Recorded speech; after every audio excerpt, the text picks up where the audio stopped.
Masamba sniper ya Sandra Sandrine balobi mwasi ya pembe ngungia ya pembe na yete. Ah mais pourquoi ngungia ya pembe na yete? Ezoka musanga makasi obotela biso bana pembe bambote na yango na Eric Mundeke na kati États-Unis d'Amérique, Baudry Nzenga papa na Emero de Gracia lelo na yambi lisusu ombre noire o bosenga kifwazonga maître Plito maître Aruna Jabir mama na biso bene bampala bawaïsme ezobangisa mais bana basi baza toujours na kati bene bampala ombre blanche. Tout ça na ombre noire to apesu na ombre blanche ndenge nini toye bango kaka na kati émission.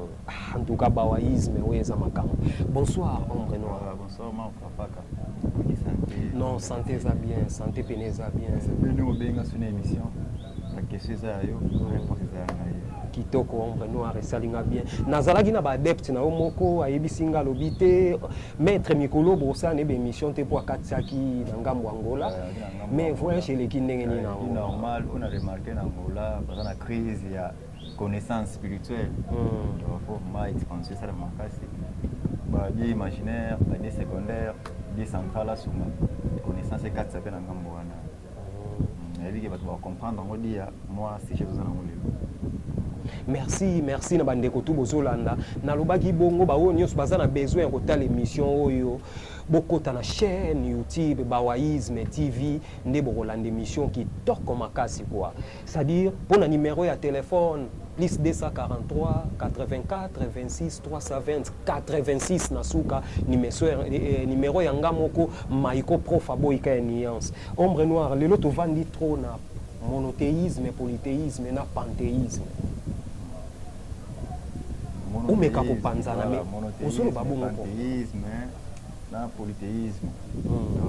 Tango nzamba sali mokili nzamba salaki tango nzamba sali mokili a créer no so ya créer ki atepe mutu na kati asalaki mutu te ono sembela nzambe mais mutu ndaka kanisa ko sembela nzambe oma mutu bande akanisa ko sembela nzambe abandaki na croyance to benga monothéisme veut dire a sembela qui central ou créateur na ciel mamona ka ete.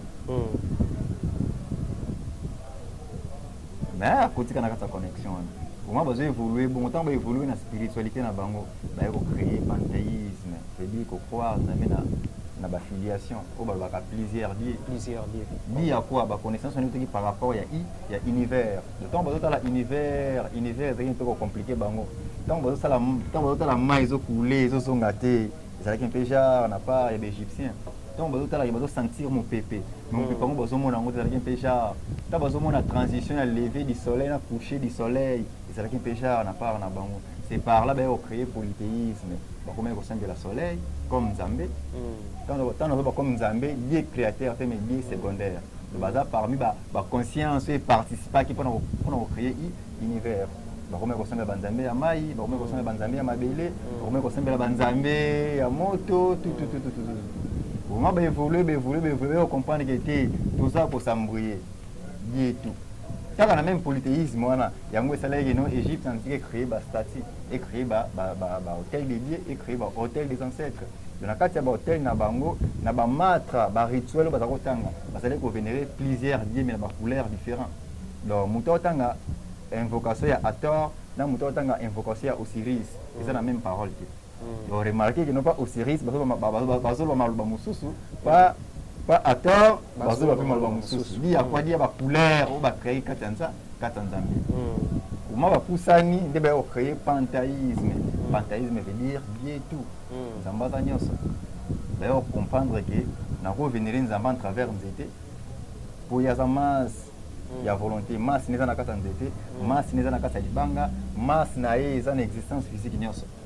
Nous composé qui panthéisme. Connaissance on est créé dans l'Égypte antique. Nous avons été à la apparition ici parce que nous avons créé monothéisme, nous avons créé polythéisme, nous avons créé panthéisme. Non, ce sont les humains. Bavanda qui na chambre, on est à réflexion, à molili, chambre, on est inspiration. Babimigete, il faut créer bouille.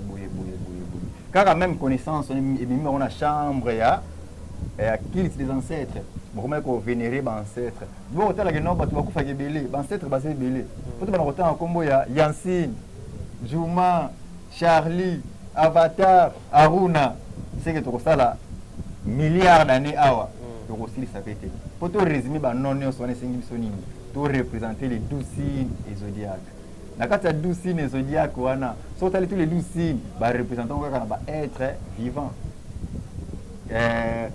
na ba signes européens nde balongoli ba être vivant balongoli ba animal ba représenter ba signe moko boye mpe genre mais origine ya ba signe zodiaque ba représenter comme ba être vivant même culture wana kendaki même si nazi so otangi astrologie asiatique au moins toujours ba signe ba représenter ils ont toujours ba signe ya animal ezalaki 12 comportements ou résumé monde en travers 12 signes wana 12 portes wana nde bakomaki kovénérer tout ancêtre ou akenda ndenge moko bakreaki sarcophage mofinuku ya sarcophage batie yango na kati ya mofinuku wana batie mwana mwasi moko boye alali na gauche ne batie 6 signes zodiaque na droite ne batie susu 6 signes zodiaque likolo na ye baye kotia 2 signes oyo maîtrisaka fait na l'eau na se na ye baye kotia 2 signes oyo ezomaîtriser chaleur deuxième signe ezobenda froid pourquoi batie yango parce que âme wana se réincarné maintenant kokoba lelo bazotangisa l'homme noir incarnation somona yango étrange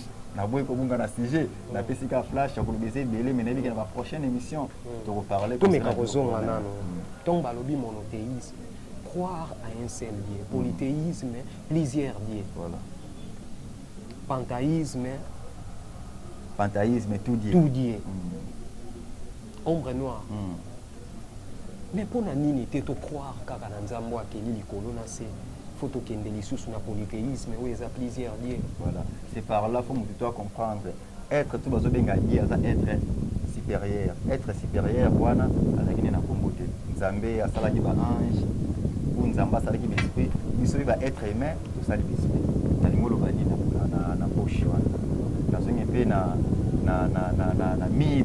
nazongi mpe na mythe ya Adam na Ève balobi ntango Adam na Ève bazovivre na kati ya jardin bebaki les biens et les mal te ntango moto yebi les biens et les mal te aza moto akokufa aza so important te en travers serpent oyo humanité ezohumilie babengi serpent aza symbole ya tentateur ya réussite ya l'homme mais mon comment peuple faut périt meka par manque de koexplike biso connaissances. Oui, mon peuple périt par manque de connaissances. Or, en travers serpent, Adam et Ève, comprenaki monothéisme. En travers serpent, Adam et Ève, comprenaki polythéisme. En travers serpent, Adam et Ève, comprenaki panthéisme. Mais, sage ya monde abikete, ceux qui mokile chita, ceux qui mutu abunga, ceux qui mutu akufaka, eza parce que Ève acceptaki message ya serpent à séduire Jonah et les fruits, il y a un peu de saliwa, il y a un peu de pas sinon mutu akufaka parce que ça la matière.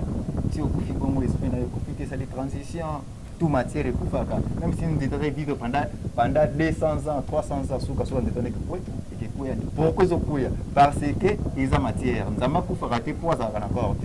Ce qui nous a là décider à la tanzoto. Alors on vivre dans le monde physique, il va que nzamba koku akufa. Akufa raté pour assez esprit. te wana oza na raison ombre noir nayebi ke moto akocontredire yo asa te non wana moto akocontredire yo même Arnold Massamba sniper ya centre Sandrine sadi bandeko nyonso bazolanda bapesi yo raison oza pena na raison maître Aruna Djabir continue na yo ombre noir continue na sagesse nous ozopanza voilà donc nzambe akufa raté parce que ça est être spirituel. Donc, en travers polythéisme, panthéisme, monothéisme, il y a un salaire que l'Égypte antique a créé l'hôtel des ancêtres, l'hôtel des dieux. Dans le cas de l'hôtel, on va réincarner l'esprit ou la vie. Comme exemple, ici on a commencé à faire l'hôtel, réincarner l'esprit comme Mobutu, Lumumba, Kwame Nkrumah, Cheikh Anta Diop, Kimbangu, Kimpavita, Ntwalani, Tozui. Même image on a représenté en kati ya hôtel zobenga ba conscience wana et ça la continuité à sagesse oyo déjà ba pesaki donc enseigner biso boye maintenant que sagesse on est infinité et combien infinité y a quoi dire dans la matière les faire koufi de stopper sagesse na esprit na profiter c'est que faut benga esprit wana ça la continuité à ça ya sagesse ya monde de connaissance ya ba statuette l'autre qui na l'église catholique va représenter cette statue, il y a Michael, il y a Raziel, il y a Samaël. Oh, Michael et Raziel, ça être imaginaire, apporter dans l'univers, apporter l'autre côté. Mais statue, il y a aussi ces alagatés. Statue, il y a ici c'est la raté stati il y a tort ils la raté stati à tort ka ezate stati à tout en camo ezate de la regret na ngai kokoba. Mais pourquoi ils la regret? Ils ont regret na nga en travers connaissance wana yango sali mise à fait de notre âme yango sali brasier de notre mémoire yango sali calcination de notre passé yango sali crémation de notre culture.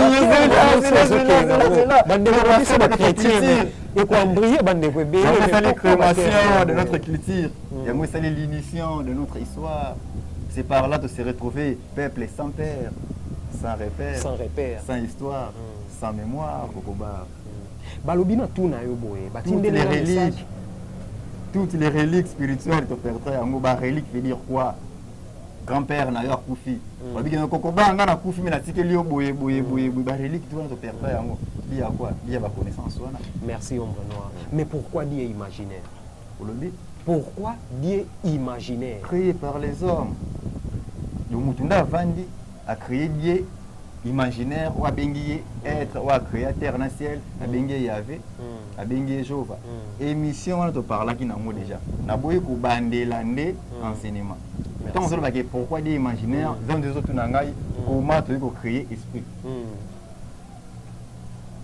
Tant que Dieu imaginaire, il y a open un vent de bon pour créer Dieu imaginaire, comment vénérer, comment répondre par rapport aux indos comme Ayona. Et là, quand on a les esprits créés par les hommes, et bien que l'autre vend trop na monothéisme, polythéisme, na panthéisme. Donc merci na bande ko na biso na bi que connaissance yango na Ombre Noire auti ko bimisa, bozaki na besoin ya koyoka ye boyoki nenga panzani tout ça. Ngana za na problème te ngate na lobby. Eza ye moko Ombre Noire moto à lobby. Mais Ombre Noire, mais ndeti ka ko vanda trop na connaissance na yo. Tant yo lobaka pour créer la différence na ba maître spirituel mon sousou. Oyo bimisaka na yo kaka yango te pa ba maître mon sousou nini esalaka bongo. Ah, eloko esalaka bongo eza ke tant de ba prophète a un messager. En fan, de transmettre un message na peuple moko na nation moko. Am où ils a révélé, il va révéler pays l'hiver.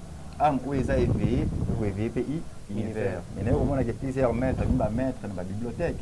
La pousser na bibliothèque a ba livre ne belé bela tangi brra bina te va no boye ba. Ils ba maître belé ba atangi bible trop, livre mo ezaki et comment na batu moko boya e bipete.